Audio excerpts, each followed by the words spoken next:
अरे सुनो सुनो बच्चों, आज मैं सुनाने जा रहा हूँ एक ऐसे बंदर की कहानी जो था बड़ा ही नटखट और शरारती।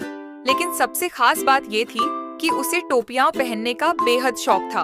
कोई पुलिस की टोपी तो कोई बावर्ची की, जो भी टोपी मिले वो उसे पहनकर पूरे जंगल में इतराता घूमता। बाकी जानवर हैरान रहते, ये बंदर है या चलता फिरता टोपियों की दुकान। फिर एक दिन बंदर टपक पड़ा पुराने पीपल के पेड़ के नीचे और वहाँ उसे दिखी एक चमचमाती रंग बिरंगी टोपी जिस पर एक सुनहरा सितारा चमक रहा था।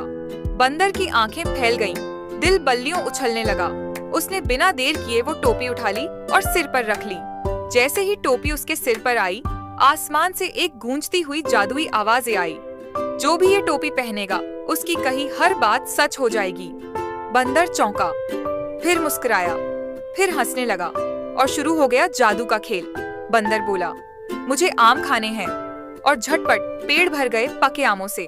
फिर बोला, मुझे नाचते हुए हाथी चाहिए, और हाथी लगा ठुमक ठुमक के नाचने। फिर कहा, चॉकलेट की बारिश हो जाए।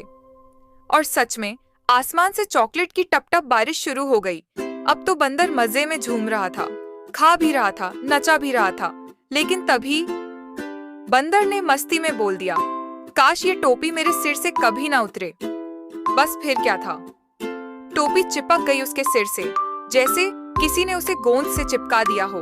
बंदर खींचा, झटका, लौटा, लेकिन टोपी हिली तक नहीं। और जंगल के जानवर हंस हंस के लोटपोट होने लगे। अरे देखो, चतुर बंदर अब टोपी का कैदी बन गया। बंदर को गुस्सा भी आया और शर्म भी, लेकिन तभी उसे समझ आया, टोपी हो या ताकत, काम तभी आता है जब दूसरों की मदद की जाए। फिर क्या था, अब बंदर टोपी का इस्तेमाल करता सबकी मदद करने में। कभी किसी खोए बच्चे को खोजता तो कभी नारियल तोड़कर हाथी को खिलाता। धीरे धीरे जंगल के सब जानवर फिर से उसके दोस्त बन गए। अब वो बंदर टोपी वाला नहीं, जंगल का हीरो बन गया। और बच्चों, इस कहानी से हमें क्या सीख मिलती है? शौक जरूरी है, लेकिन अक्ल ज्यादा जरूरी। और जो चीज सिर पर चढ़ जाए उसे दिल से मत चढ़ाना, हंसी के साथ, वरना टोपी तो उतरेगी नहीं और हंसी कभी रुकेगी नहीं।